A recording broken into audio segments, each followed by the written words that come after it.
नमस्कार मंडळी, सोनम लाईफस्टाईल या आपल्या यूट्यूब चॅनलवर तुमचं मनापासून स्वागत आहे. आज आपण पाहणार आहोत मकर संक्रांतीचा पवित्र सण. पण मित्रांनो, मकर संक्रांती हा फक्त तिळगुळाचा सण नाही, तो आहे विचारांची दिशा बदलणारा, नात्यांना गोडवा देणारा आणि माणसांच्या आयुष्यात परिवर्तन घडवणारा दिवस. ही कथा शेवटपर्यंत नक्की ऐका, कारण शेवटी येणारा अर्थ अनेकांच्या मनाला स्पर्श करतो. खूप वर्षापूर्वी एक छोट्या गावात काही लोक राहत होते. त्या गावाचं नाव होतं सूर्यपूर.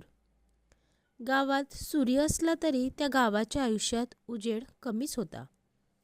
काही वर्षापासून पावसाने पाठ फिरवली होती. शेती कोरडी पडली होती. विहीर आटल्या होत्या. पण सगळ्यात मोठी अडचण होती ती माणसांच्या मनात. लोक लवकर चिडायचे, एकमेकाशी नीट बोलायचे नाहीत.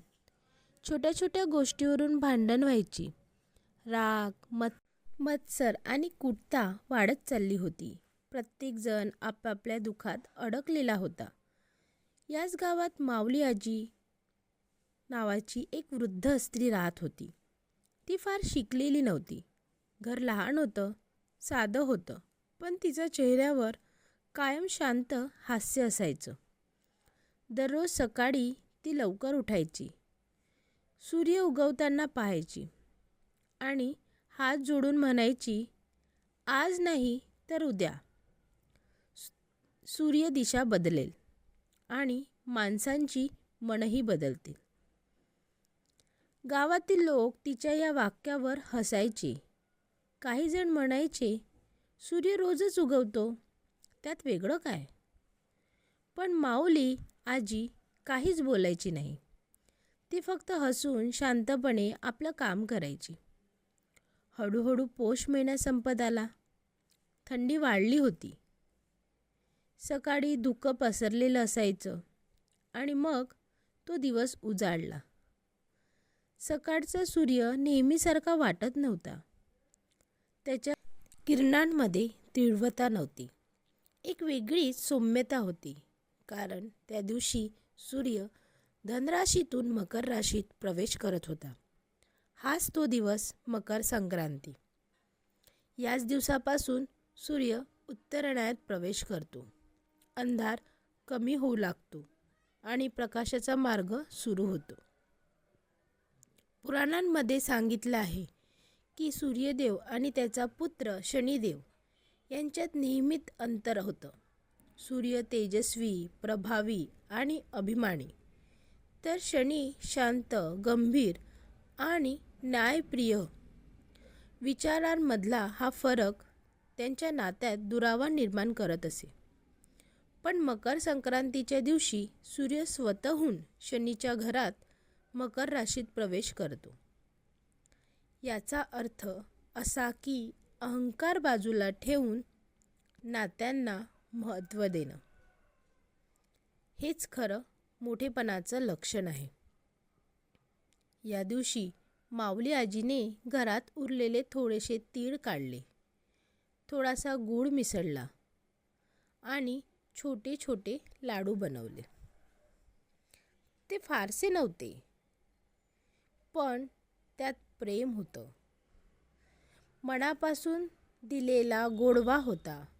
ती गावात फिरली आणि प्रत्येकाला लाडू देत म्हणाली, तिळगुळ घ्या आणि गोड गोड बोला. तिळगुळ घ्या आणि गोड गोड बोला. हे शब्द ऐकून अनेक जण थांबले. काहींच्या डोळ्यात पाणी आलं. एका स्त्रीने सांगितलं की मी कित्येक महिन्यापासून माझ्या सुनेशी बोललेली नाही. एका पुरुषाने मान खाली घातली. भावाशी भांडण झाल्यापासून त्याच्याशी बोलणंच बंद केलं आहे. त्या दिवशी पहिल्यांदाच लोकांना जाणवलं की तिळगुळ फक्त खायचा पदार्थ नाही, तो मनातील कुटता वितळवण्याचं साधन आहे. त्या रात्री थंडी खूप वाढली होती. आकाश निर्भळ होतं. तेवढ्यातच गावात 2 थकलेले, भुकेले साधू आले. बहुतेक घरांनी दार बंद केलं. प्रत्येकाला आपलीच चिंता होती. पण माऊली आजीने दार उघडलं. तिच्याकडे उरलेला शेवटचा तिळगुळाचा तुकडाही तिने त्या साधूंना दिला. ती म्हणाली, देण्यासारखं काही उरलेलं नाही, पण मनातला गोडवा अजून शिल्लक आहे. तेवढ्यात त्या साधूंच्या चेहऱ्यावर एक विलक्षण तेज पसरू लागलं. ते साधू नव्हते, ते होते सूर्यदेव आणि शनिदेव. माऊली आजी थरथर कापू लागली. तिने घाईघाईने हात जोडले. सूर्यदेव प्रेमाने म्हणाले, आई, तू आम्हाला अन्न दिलंस म्हणून नाही, तर मन दिलंस म्हणून आम्ही प्रसन्न झालो आहोत. शनिदेव म्हणाले, जिथे कपट नाही, अपेक्षा नाही आणि दुसऱ्यांच्या दुःखाची जाणीव आहे, तिथे देव आपोआप वास करतो. ते पुढे म्हणाले, आजचा दिवस विशेष आहे.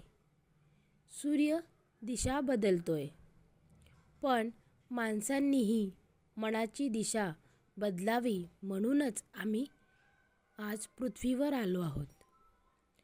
माऊली आजीच्या डोळ्यात पाणी आलं.